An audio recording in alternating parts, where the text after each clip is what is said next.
The girl removed 2 bracelets she was wearing and gave them to the Angel of Death. Then she removed 2 anklets and gave them to the 2 slave girls who had attended her for 10 days.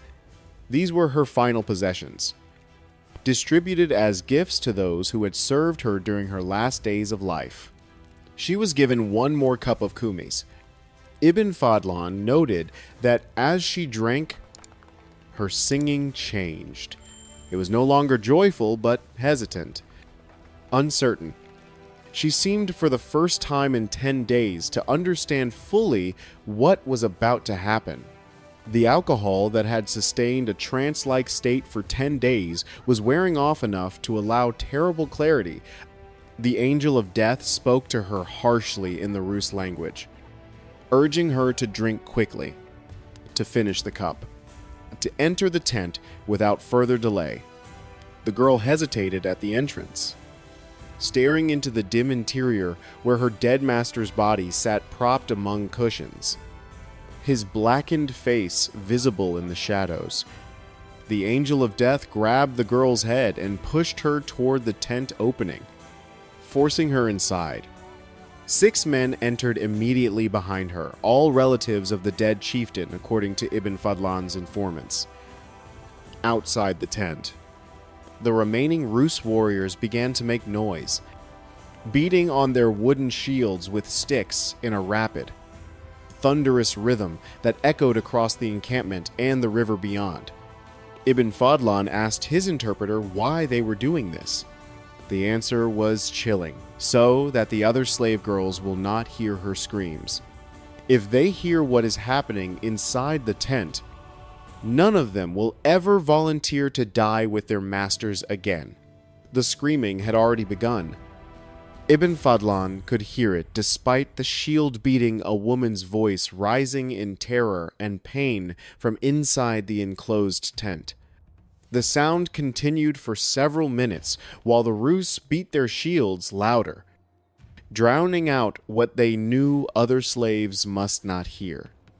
Ibn Fadlan could not see what happened inside the tent, but his informant, speaking after the ritual was complete, described the procedure with matter-of-fact precision. The 6 men who entered with the girl each performed the same ritual that had been performed in the tents during the 10 nights of preparation. Each one lay with her, while the others held her down on the cushions beside her master's corpse. Each one spoke the formula, "Tell your master that I did this out of love for him." When the 6 men had finished, they positioned the girl beside the chieftain's body. 2 men held her feet. 2 held her hands, stretching her arms above her head. The remaining 2 held the ends of a rope that they wrapped around her neck, pulling it tight from both sides. At the same moment, the Angel of Death entered the tent carrying a broad-bladed dagger. Ibn Fadlan's description of what followed is clinically precise. She began to stab her repeatedly between the ribs. The verb he used suggests multiple rapid thrusts, not a single killing blow. The execution required both methods simultaneously, strangulation and stabbing, working together to ensure complete death. The rope compressed the carotid arteries on both sides of the neck, cutting off blood flow to the brain and causing unconsciousness within 8 to 12 seconds as blood pressure dropped catastrophically. But unconsciousness was not death. The strangulation alone might have taken several minutes to kill, during which the victim could potentially revive if pressure was released. The stabbing ensured no revival was possible. The broad blade pierced the intercostal spaces between the ribs repeatedly, puncturing both lungs and causing massive internal hemorrhaging.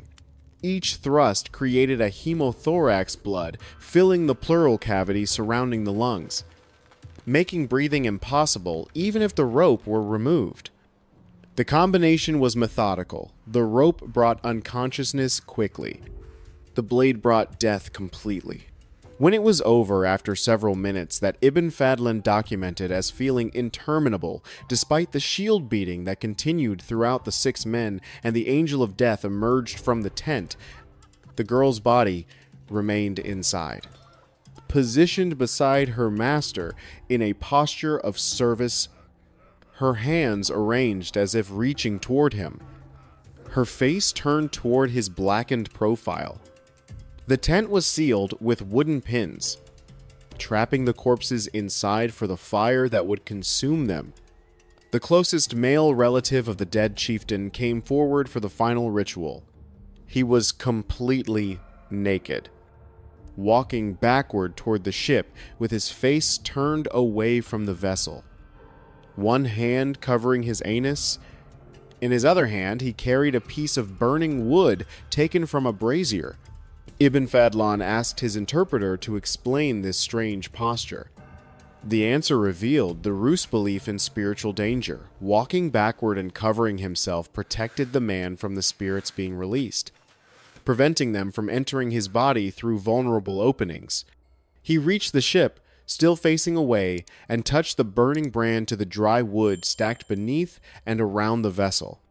The spring heat had dried the timber thoroughly. It caught immediately, flames spreading rapidly through the kindling and climbing toward the ship's hull. Other mourners came forward, each carrying their own burning brands, touching fire to the pyre from every direction. Within minutes, the entire structure was engulfed.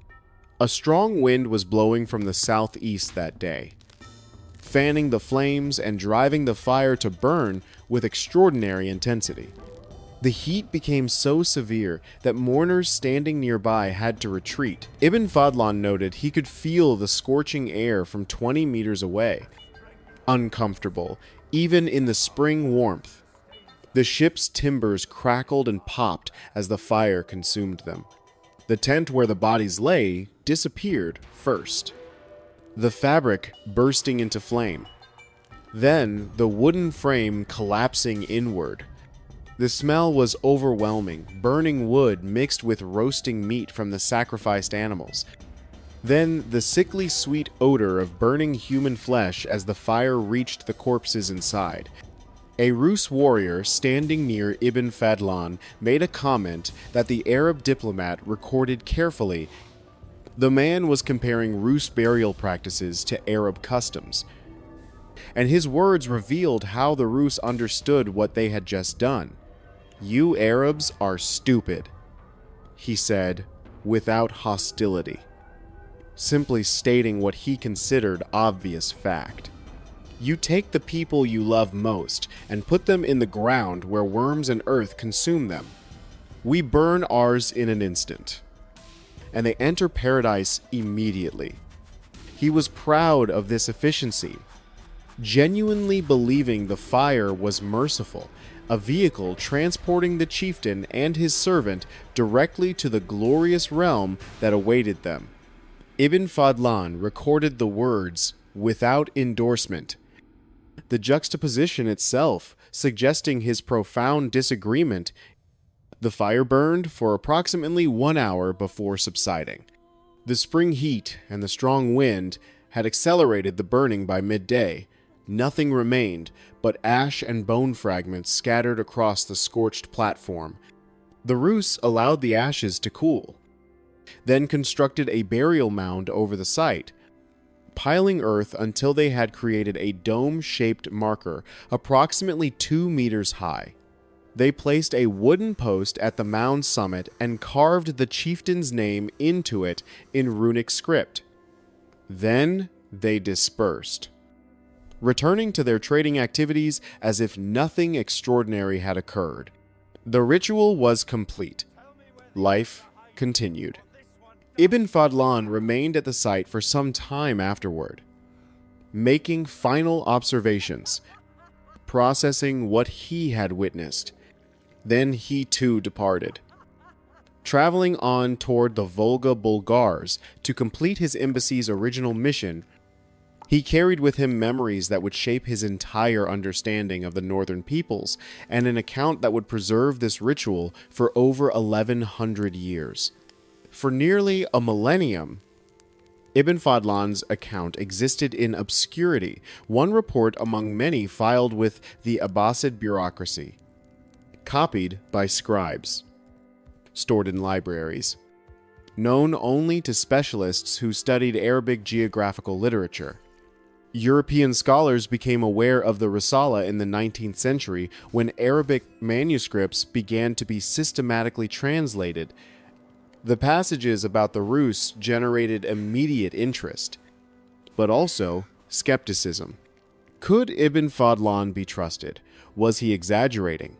Some dismissed the funeral description as fantasy. Human sacrifice might have occurred occasionally, they argued. But the elaborate ritual seemed too theatrical, too perfectly detailed. Then archaeology began to confirm his account with devastating precision. In 1880, archaeologists excavating at Birka in Sweden discovered a burial that matched Ibn Fadlan's description, a wealthy male buried in a seated position with sacrificed animals around him and near him, the skeleton of a woman who had clearly been killed at the time of burial.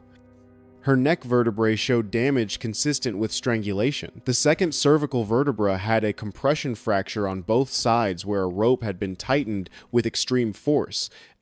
She had been positioned deliberately, placed in a posture of service relative to the male body, her hands arranged as if reaching toward him. This was not an isolated find.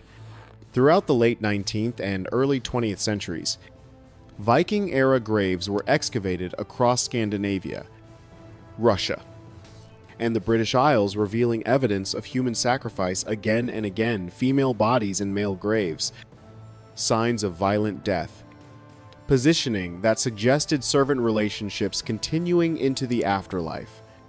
The Oseberg ship burial, discovered in Norway in 1904, contained two female bodies, one elderly, probably the primary occupant, and one younger with a broken collarbone consistent with strangulation.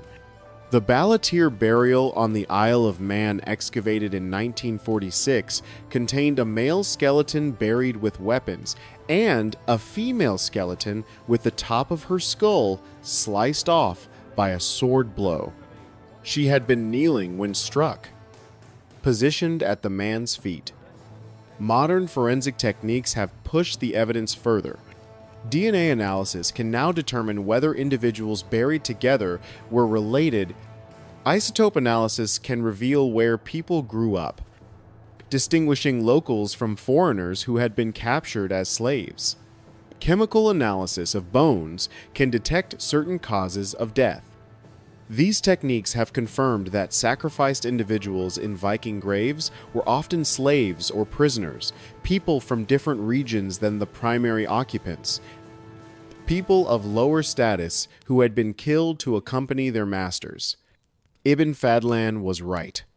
What he described in spring 922 CE on the Volga River was real, documented, and confirmed by physical evidence that cannot be disputed. The slave girl has no name in Ibn Fadlan's account. She exists in history only as a figure in a ritual, defined entirely by her death. But she was real. She lived for approximately 20 years, most of them in slavery. She spent her final 10 days drinking and singing and being passed to men's tents each night, told she was carrying messages of love. She saw visions of paradise when lifted over a doorframe. She hesitated at the tent where her dead master waited. She screamed when 6 men and the angel of death performed the final ritual. If you want more historical reality documented by eyewitnesses and confirmed by archaeology, subscribe to Medieval Survival Skills. We're revealing what actually happened behind the legends.